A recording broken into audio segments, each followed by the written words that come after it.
हम क्या स्टार्ट करने वाले हैं, कृषि विज्ञान का हम अभी पढ़ रहे हैं द खंड। और द खंड में हमने पिछली क्लास में देखे थे क्षेत्र मिति। क्षेत्र मिति के बाद हमने त्रिकोण मिति देखी। त्रिकोण मिति के बाद हमने देखे सांख्यिकी फर्स्ट, जिसमें काफी प्रश्न पूछे गए पिछली परीक्षा में। और अब हम देखने वाले हैं सांख्यिकी सेकंड। तो सांख्यिकी सेकंड में भी देखिए हम एक बार पूरा विश्लेषण कर लेते हैं कि कौन कौन से प्रश्न कहां से पूछे गए थे। तो देखिए पिछले साल जो है ऑब्जेक्टिव से तो कोई प्रश्न नहीं आया, रिक्त स्थान से भी कुछ नहीं आया, लेकिन आपको यहाँ पर सही जोड़ी से प्रश्न देखने को मिल रहे हैं ना।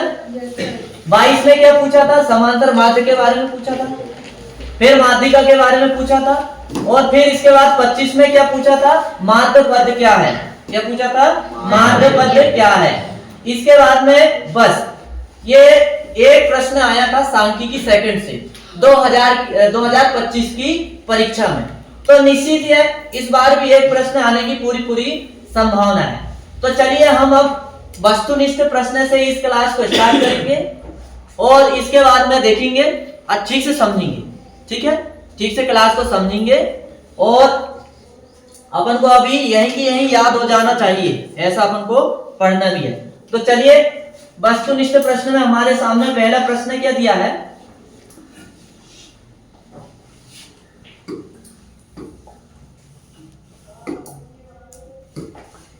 पूछा क्या है, निम्न आंकड़े, मतलब ये आंकड़े आपके सामने दिए हैं।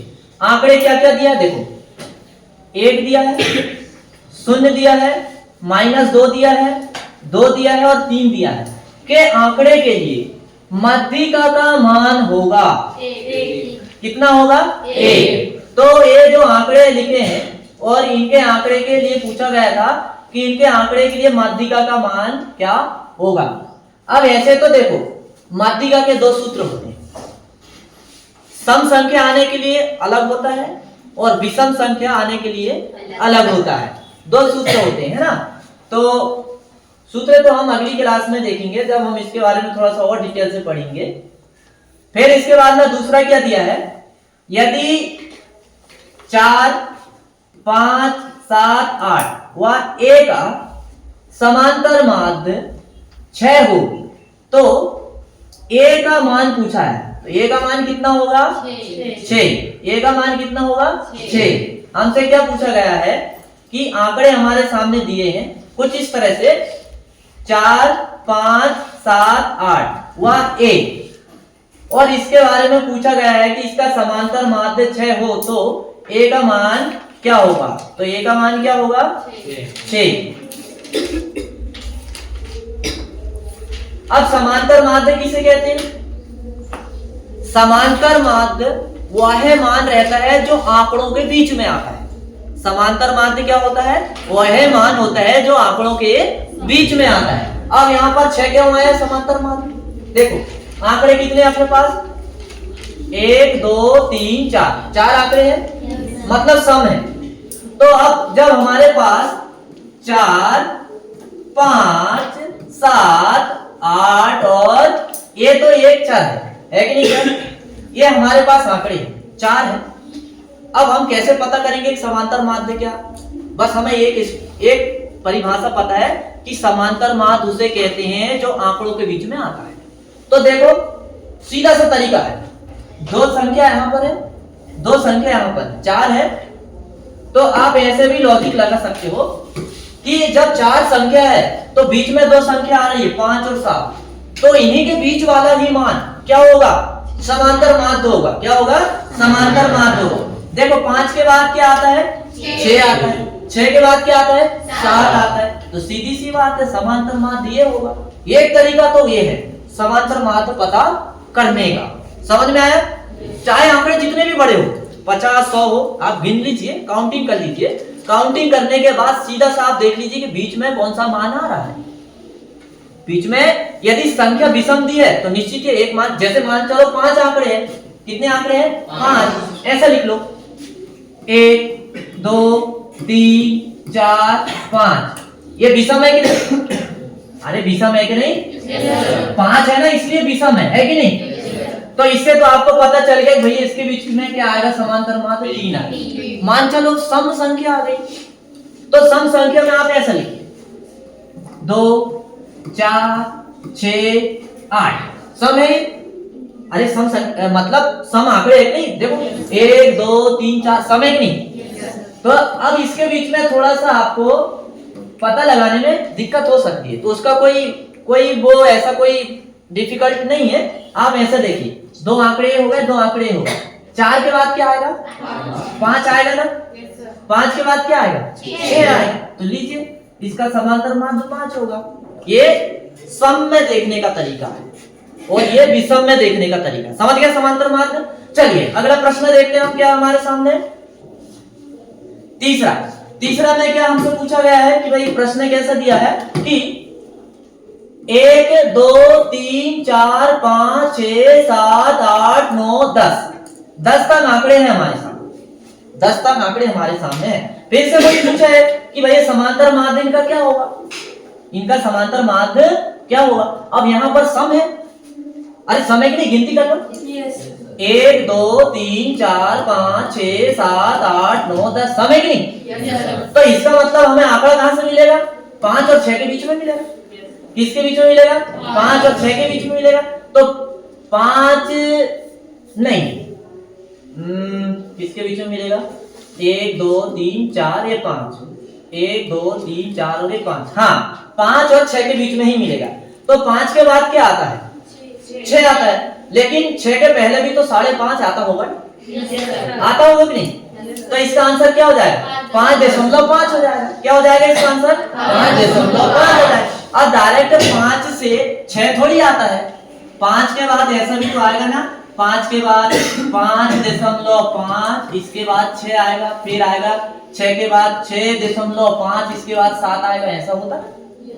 तो ये देखने का तरीका, ऐसे भी आप समझ सकते हो, कोई डिफिकल्ट नहीं है, बड़ा आसान है, ठीक है।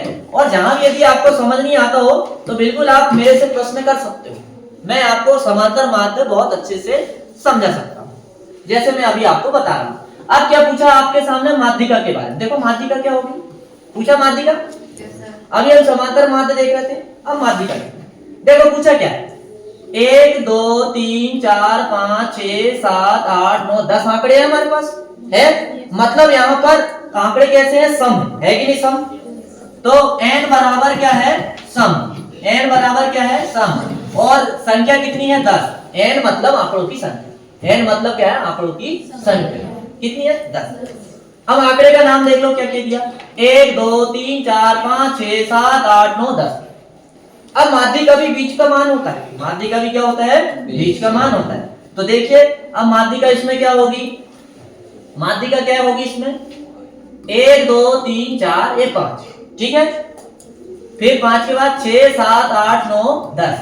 तो निश्चित ही है 5 और 6 के बीच ही माध्यिका आएगी कि नहीं। तो देखिए 5 और 6 के बीच की माध्यिका 5.5 ही होगी, होगी कि 5.5। तो इस तरह से भी आप समझ सकते हैं, ठीक है। फिर इसके बाद में हमारे सामने दिया है 5वां प्रश्न दिया है, और 5वां प्रश्न में क्या पूछा गया है, 10 मिनट हो गया। फिर क्या दिया है, वह पद, क्या पूछा गया है, वह पद जो संपूर्ण वितरण को 2 भागों में विभाजित करता है क्या कहलाता है। यारे वह पद मतलब वह पद जो आंकड़ों को 2 बराबर भागों में बांटता है। तो ऐसा काम कौन करता है, माध्यिका करती है। अरे नाम से ही पता चल रहा, माध्यिका मतलब वह पद जो आंकड़ों के बीच में आता हो, इसीलिए तो उसे माध्यिका बोल रहे हैं। माध्यिका बोलने का यही कारण है ना। तो बिल्कुल, तो उसे क्या कहते हैं, माध्यिका। ये लीजिए आंसर आपके सामने। अब हम देखेंगे रिक्त स्थान, 5वां रह गया, अच्छा 6वां रह गया, 5वां का आंसर हमने देखे, ठीक है। हाँ चलिए 6वां देखते हैं क्या हमारे सामने पूछा गया है। आरेख द्वारा याद किया जा सकता है, आरेख द्वारा याद किया जा सकता है, क्या याद किया जा सकता है, माध्य। क्या याद किया जा सकता है, माध्य। अब देखते हैं रिक्त स्थान। तो अभी तक वस्तुनिष्ठ प्रश्न आपको ठीक से समझ में आया ना। Yes sir. हाँ, अब वस्तुनिष्ठ प्रश्न के बाद हम देखेंगे रिक्त स्थान। क्या देखेंगे? रिक्त स्थान। तो रिक्त स्थान में पहला प्रश्न हमारे सामने यह है कि भैया समांतर माध्य का सूत्र बताइए। क्या बताइए? समांतर माध्य का सूत्र बताइए। तो समांतर माध्य का सूत्र कुछ इस तरह से होता है, सिग्मा एफ एक्स अपान सिग्मा एफ। ये किसका सूत्र होता है? समांतर माध्य का सूत्र होता है। किसका सूत्र होता है? समांतर माध्य का सूत्र होता है। फिर क्या दिया है? किसी समूह या श्रेणी के, किसी समूह या श्रेणी के पदों को अवरोही या अवरोही क्रम में रखने पर माध्य पद का मान खाली स्थान कहलाता है। माध्यिका कहलाता है। अरे कोई भी पद हो, चाहे घटते क्रम में लिखो या बढ़ते क्रम में लिखो, पर जो बीच में आ रहा है वो तो माध्यिका ही कहलाएगा। अब मान लो सपोज मैंने एक पद ले लिया, देखो मैं पद लेता हूं, है ना, 1 2 3 4 5 6 7 8 9 और ये 10। अभी ये बढ़ते क्रम में लिखा हूं मैंने, लिखा ना? yes. 1 से बड़ा 2, 2 से बड़ा 3, 3 से बड़ा 4, 4 से बड़ा 5, 5 से बड़ा 6, ऐसा लिखा? yes, अब इसी को यदि मैं अब बढ़ते क्रम में लिख दूं, अभी यहां पर माध्यिका क्या आएगी आपकी? निश्चित है इन दोनों के बीच में आएगी। yes, तो आएगी 5.5 आएगी ना? yes, अब मैं मान चलो इसको घटते क्रम में लिख दूं, बड़ा से छोटी तरफ, यानी अवरोही क्रम में, तब भी तो यही आएगा। देखो कैसे आएगा, लिखो 10 9 8 7 6 5 4 3 2 1। तो देखिए 1 2 3 4 5 तो हम यही रहेगा 5 में।